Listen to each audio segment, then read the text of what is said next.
우리 은혜 한인 교회는 이제 사역자로서의 제게는 고향 같은 곳입니다.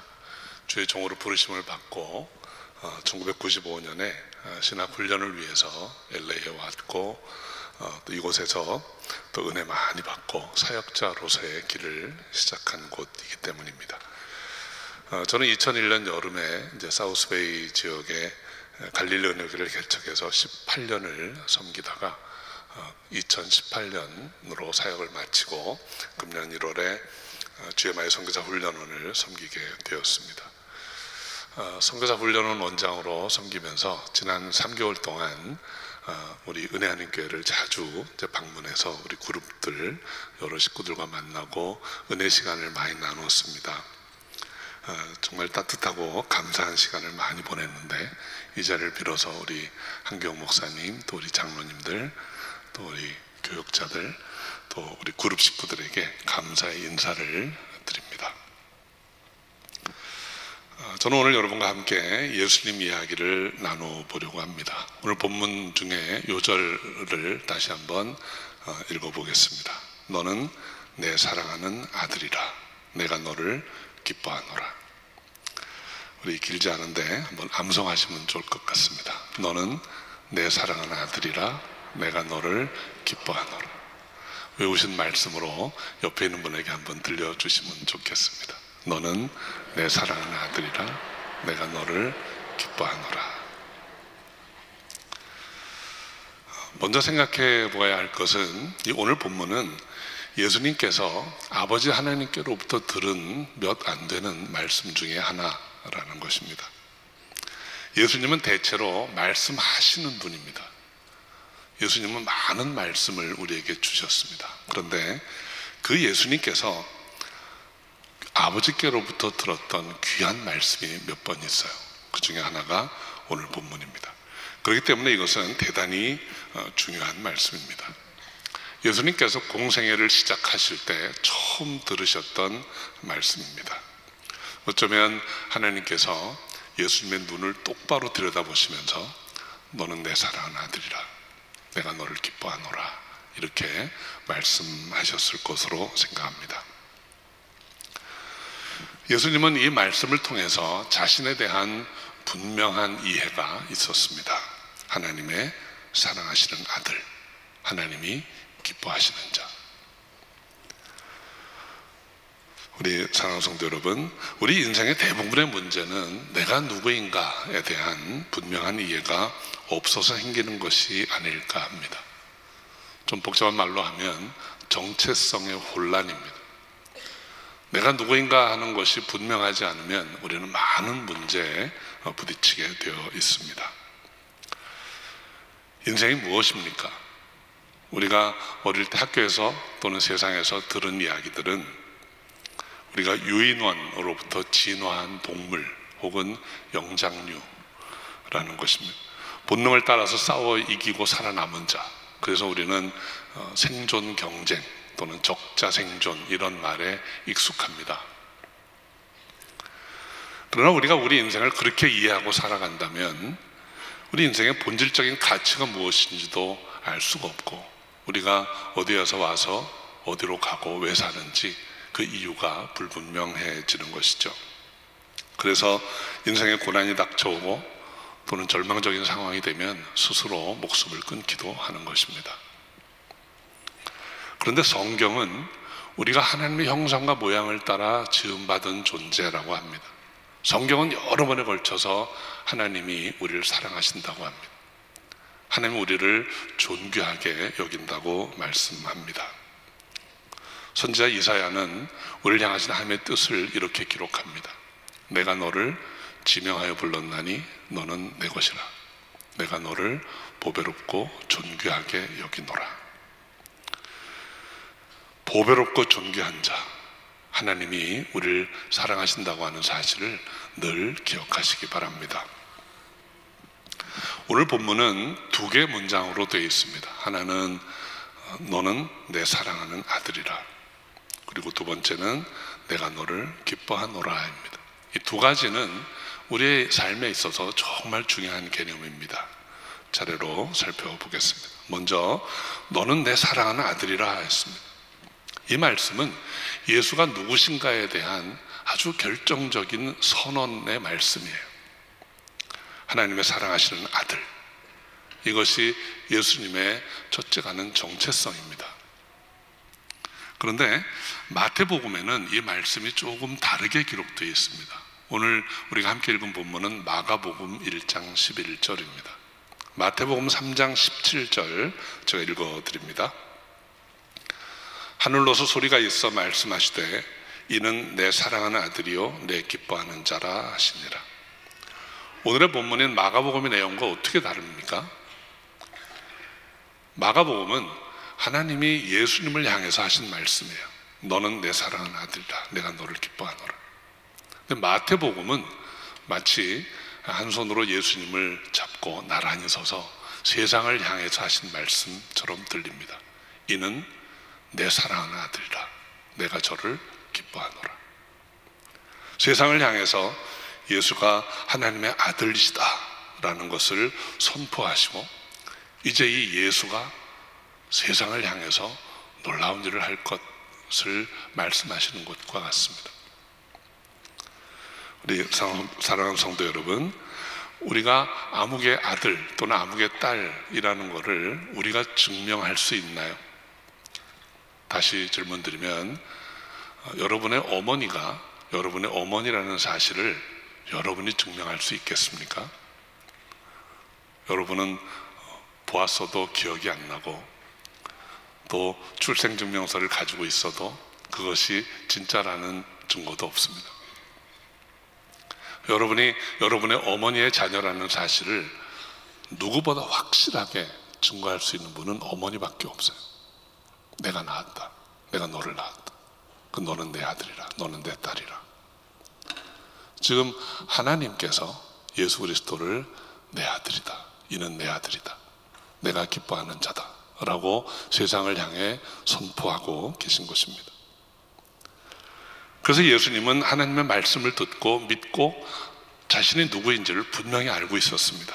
그런데 사탄이 그 예수님을 시험하는 내용이 곧이어서 복음서에 기록되어 있습니다. 사탄이 예수님을 향해서 시험할 때 했던 첫 마디가 내가 정녕 하나님의 아들이거든 하는 거예요. 내가 정말 하나님의 아들이야? 이 정체성에 대한 도전입니다. 정말 하나님의 아들이라고 생각하거든 증명해봐, 증거를 대봐 하는 그런 시험이었습니다.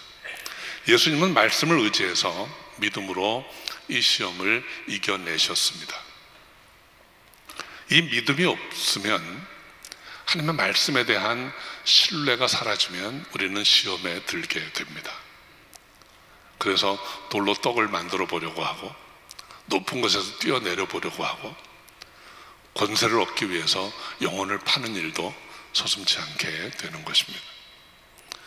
우리 사랑하는 성도 여러분, 우리도 마찬가지입니다. 하나님께서 우리를 지으셨다 했습니다. 하나님께서 우리를 사랑한다 하십니다. 하나님께서 우리를 그분의 자녀라 하시고 우리를 귀하게 여기시고 우리를 보배롭게 여긴다고 하셨습니다. 우리가 하나님의 지으신 바 그의 자녀 된다는 사실, 하나님이 나를 사랑하신다는 사실, 나를 기뻐한다고 하는 그 사실은 믿음으로 되는 것입니다. 믿음으로 확실해지는 것 외에 다른 방법은 없는 것입니다. 그런데 우리가 우리의 이 정체성을 잃어버리면, 우리의 믿음이 약해지면 우리는 세상이 드라이브 하는 대로 몰려다니게 됩니다. 어려움을 겪을 때마다 정체성이 흔들립니다. 힘들고 어려운 일이 내 삶 가운데 생기게 되면 나 하나님의 아들인 거 맞아? 나 하나님의 딸인 거 맞아? 근데 왜 이런 일이 있지? 하고 흔들리게 됩니다. 유혹이 다가올 때면 이거 어떻게 하나? 막 고민을 하게 됩니다. 정체성은 환경에 의해서 바뀌는 게 아닙니다. 하나님의 말씀을 믿고 내가 누구인가를 분명히 알 때 우리의 삶이 확실한 방향으로 나아갈 수 있는 것이죠. 선교사 훈련은 훈련 과정 중에 2주 동안 단기 선교 실습이 있습니다. 금년에는 4월 하순에 인도의 콜카타라고 하는 지역에서 훈련을 했습니다. 저주에 그 벵갈만 변두리 한 벽돌 공장을 방문한 적이 있습니다. 버스로 한 3시간 정도, 또 작은 오토바이를 개조한 그 릭샤라고 하는 거를 타고 또 한 30분, 근데 그것도 못 가는 길은 걸어서 또 한 30분을 들어갑니다. 가보니까 퍼런 비닐 장판에 아이들이 한 30-40명 이렇게 앉아 있었어요. 그 아이들의 모습이 좀 기가 막혔습니다. 눈썹에까지 흙먼지가 가득 앉아 있어요. 물구경 못한 지 꽤 오래된 아이들 같았습니다. 그런데 2-3살밖에 안 된 아이들 눈에도 삶의 고난에 대한 체념 어린 눈빛, 오랫동안 먹지 못한 배고픈 눈빛, 무언가를 원망하는 듯한 그런 눈빛이 느껴졌습니다. 그것까지 가서 우리가 한 일은 서투른 힌두어, 벵갈어 배워가지고 찬양해주고 복음 전하는 거였습니다. 한 가지 찬양만 계속했습니다. 사랑한다 아들아, 사랑한다 내 딸아, 내가 너를 축복하노라. 찬양이 끝나고 무언극으로 복음을 전하고, 그리고 가지고 간 떡빵 한 덩어리씩 나눠주고, 그리고 돌아왔습니다. 돌아오는 내내 마음이 무거웠습니다. 그 아이들에게 떡 하나가 무슨 힘이 될까? 그러면서 간절한 소망은 우리가 불러주었던 그 찬양이 그 아이들 마음속에 남기를 바랬어요. 사랑한다 내 딸아, 사랑한다 아들아, 내가 너를 축복하노라. 그 하나님이 그들을 사랑하고 하나님이 그들을 축복한다는 사실을 그 어린아이들이 기억할 수 있다면 그것이 복음이 되어서 그들의 삶이 달라질 수 있지 않을까, 그런 소망을 가졌습니다. 몇 주 전에 제가 섬기던 교회 성도님이 참으로 어려운 일을 겪으셨습니다. 동부에 살던 큰아들이 교통사고로 돌아가셨어요. 참 생명 같은 아들, 그 아들의 마지막 가는 길을 지키려고 병중에 계신 남편에게 동의를 얻어서 동부에 갔습니다. 근데 도착하자마자 병상에 있던 남편이 돌아가셨다는 부음을 듣게 됩니다.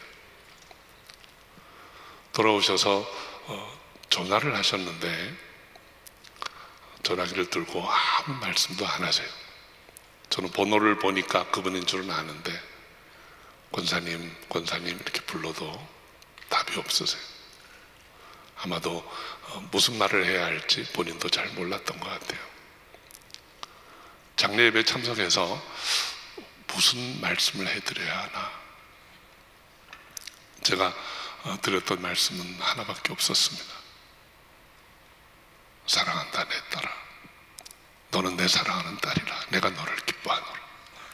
그럼에도 불구하고 하나님은 사랑하십니다.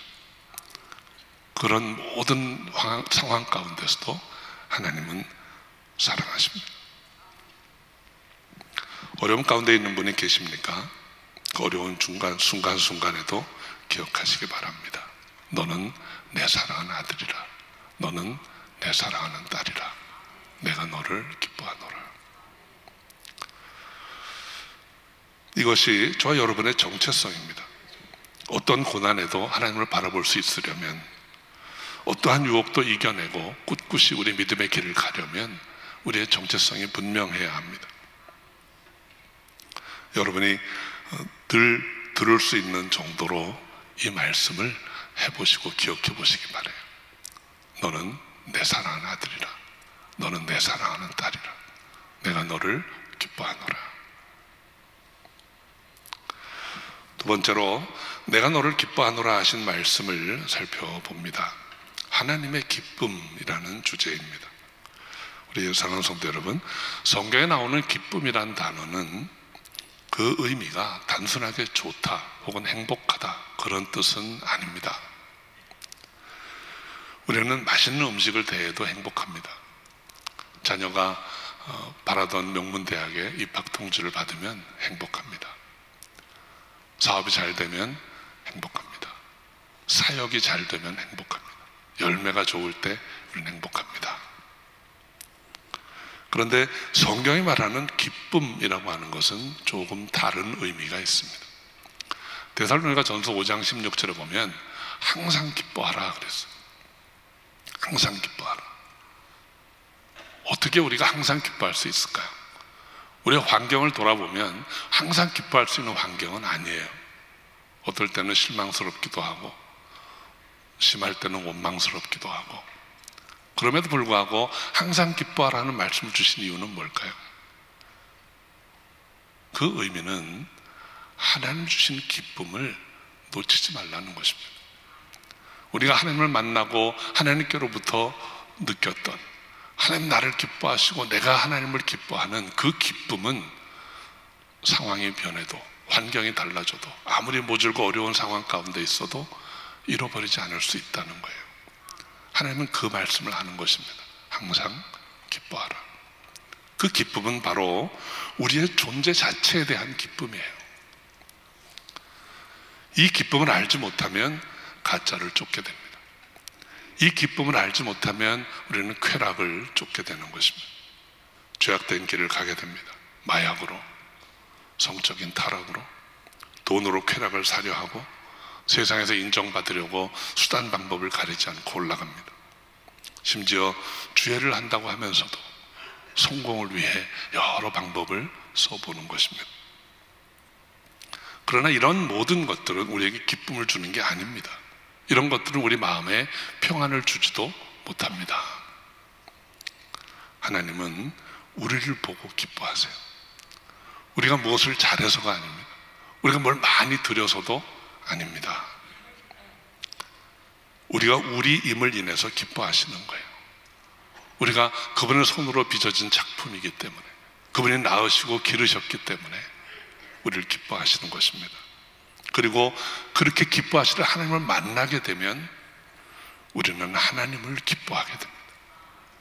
그 사랑을 받은 자는 하나님을 사랑할 수 있는 것입니다. 이 기쁨은 저와 여러분이 한 번은 경험한 일입니다.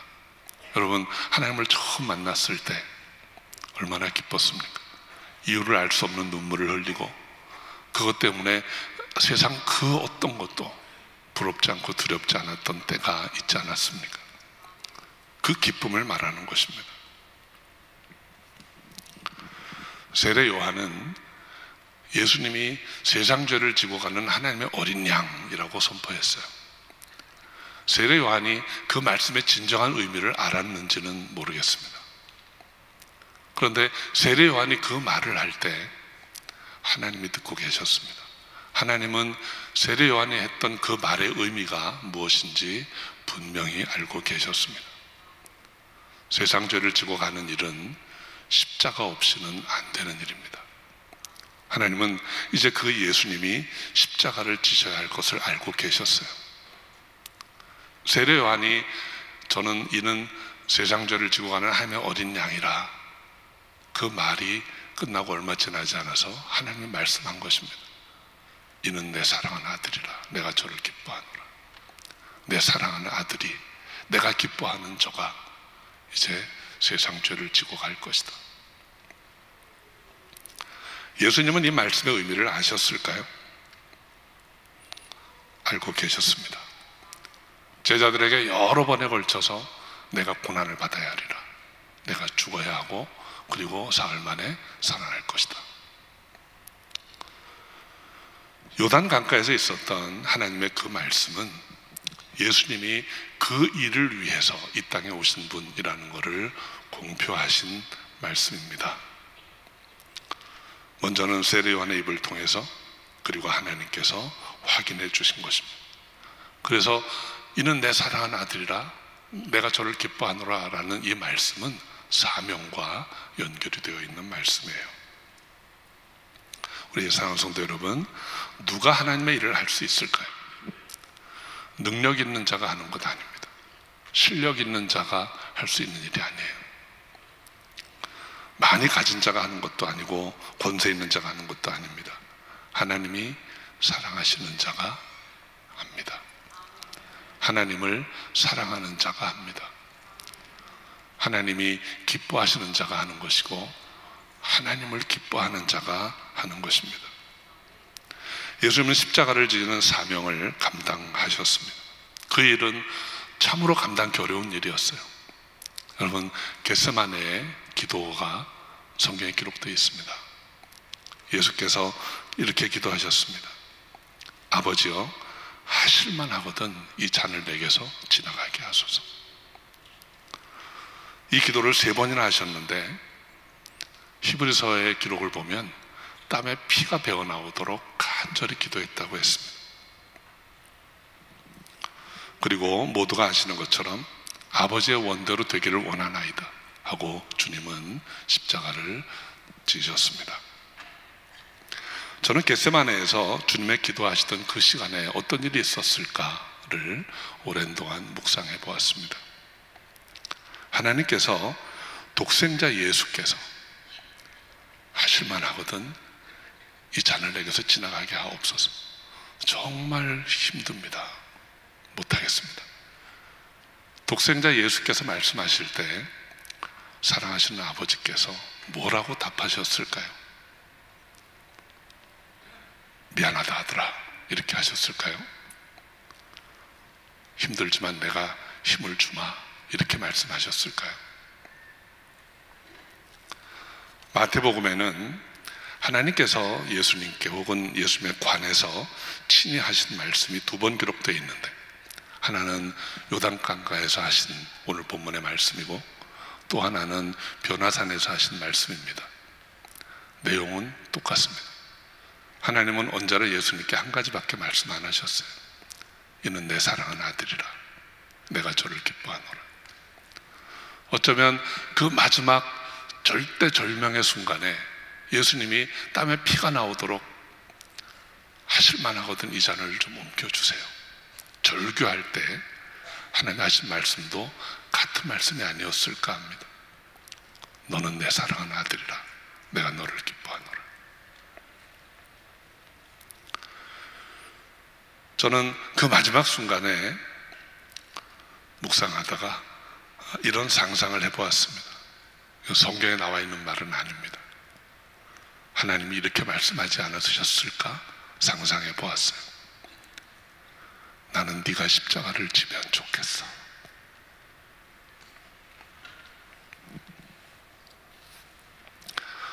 그 누구에게도 부탁할 수 없는 일입니다. 그 누구도 해낼 수 없는 일입니다. 하나님의 사랑하시는 아들이 아니면, 하나님이 기뻐하시는 그 아들이 아니면 아무도 할 수 없는 일이죠. 하나님은 그 아들에게 이 일을 맡기신 것입니다. 십자가는 하나님을 기뻐하는 사람이 지는 것입니다. 십자가는 하나님을 사랑하는 자만이 질 수 있는 일이기 때문입니다. 4월 말에 그 인도 단기 선교하던 둘째 주에 그 벵갈만 남쪽에 다이아몬드 하버라는 곳이 있습니다. 그 지역에서 사역을 하는데 콜카타에서 다니기는 너무 멀어서 그곳에 작은 숙소를 예약을 하고 머물렀습니다. 제가 머물던 방은 새벽 기도실이었어요. 그래서 우리 후보생들이 다 같이 모여서 새벽에 부르짖고 기도하고 그리고 사역을 했습니다. 그 새벽 기도하던 어느 날에 저는 기도 중에 주님의 음성을 들었습니다. 우리 11기 후보생들을 향한 주님의 음성이었어요. 너희가 나를 위해 가겠다니 고맙구나. 우리 성도 여러분, 선교는 주님을 사랑하는 사람이 주님을 위해 가는 길입니다. 그리고 주께서 사랑하시는 자들을 부르시는 길입니다. 선교에 동참하는 것은 주님을 사랑하기 때문에 내 힘과 정성을 드리는 것입니다. 저는 이 말씀을 들으면서 얼마나 감사했는지 모릅니다. 그때까지 피로가 아주 씻은 듯이 사라지는 것을 느꼈습니다. 감사의 기도를 드리고 있는데 주님께서 또 말씀하셨습니다. 가서 죽지 마라. 가서 죽지 마라. 무슨 말씀을 하셨던 것일까요? 우리가 선교지에 나가서 죽게 되면 그건 순교입니다. 그건 참 귀하고 아름다운 일입니다. 주님께서 가서 죽지 말라 하신 말씀의 의미는 어떤 것이었을까요?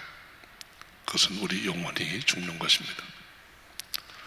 부르심의 의미를 잃어버리고 권세와 타협하고 또는 사역의 어느 틈엔가 매너리즘에 빠지고 익숙해지고 편안한 삶에 맞추어지고 그래서 타락하는 것, 살았다 하나 죽은 자와 방불해지는 것, 그런 의미에서 가서 죽지 마라 하셨던 말씀으로 들었습니다. 저는 이 음성을 듣고 얼마나 통곡했는지 모릅니다. 그리고 주님 앞에 다짐하면서 기도했습니다. 죽지 않게 잘 가르치겠습니다. 저들 위해서 중보하겠습니다. 기도하겠습니다. 선교사 훈련은 11기 훈련의 마지막 몇 주간은 저희가 은퇴 선교관에서 지내면서 이제 훈련을 받았습니다. 새벽에는 이곳 월드 프레이어 센터에서 같이 기도했습니다. 마지막 주간 마지막 날 기도 시간에 단 앞에 나와서 무릎을 꿇고 기도했습니다.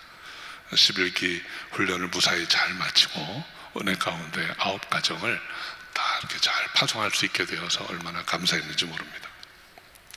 그런데 기도가 깊어지던 한순간에 문득 2년 전에 제가 김화진 목사님 말씀을 듣고 고민했던 시간이 떠올랐어요.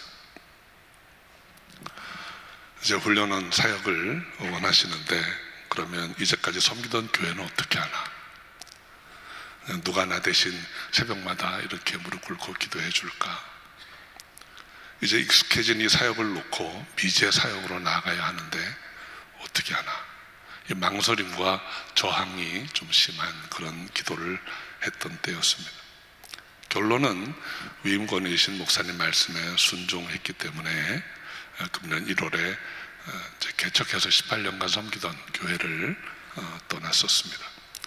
그런데 새삼스럽게 2년 전에 그 기도 자리로 돌아가 있었어요. 참 신기한 느낌이었습니다. 여기서 기도하고 있는데. 근데 그때 2년 전에 저를 향해 말씀하시는 따뜻한 음성을 다시 들었습니다. 난 네가 그 일을 하면 좋겠어. 난 네가 그 일을 하면 좋겠어. 그것은 어쩌면 저를 부르신 목사님의 음성이었는지도 모릅니다. 그리고 그것은 목사님을 통해서 제게 말씀하신 주님의 음성이 아니었나 생각합니다. 우리 사랑하는 성도 여러분, 저와 여러분이 이렇게 선교하는 교회에서 신앙생활하고 섬긴다는 것이 얼마나 큰 축복인지 모릅니다. 그런데 때로는 주님을 따르는 우리의 삶에 어려움이 다가오기도 합니다. 혹은 이제는 좀 그만 편하게 지내고 싶은 유혹이 따라오기도 합니다. 어떤 상황에서도 내가 누구인가를 항상 기억하는 것 중요합니다. 너는 내 사랑하는 아들이라. 너는 내 사랑하는 딸이라. 이 말씀을 기억하고 붙들고 있는 한 사단의 어떤 시험도 어떤 유혹도 우리를 넘어뜨리지 못할 것입니다. 사명이 어렵게 느껴지고 짐이 무겁게 느껴질 때도 있을 것입니다. 그때 주님의 음성을 들으시기 바랍니다. 내가 너를 기뻐하노라. 어떤 때는 목사님을 통해서, 어떨 때는 환경에 의해서 때로 힘들고 어려운 일을 맡게 될 때도 있을 것입니다. 그러나 그것이 주 안에서 일어나는 일일 때 저는 여러분이 그 음성을 들을 수 있으면 좋겠어요. 난 네가 그 일을 하면 좋겠어.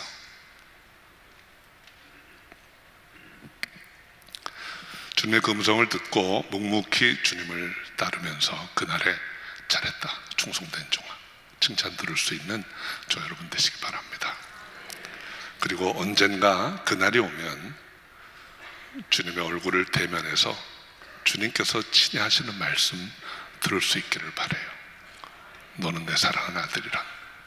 너는 내 사랑하는 딸이라. 내가 너를 기뻐하노라.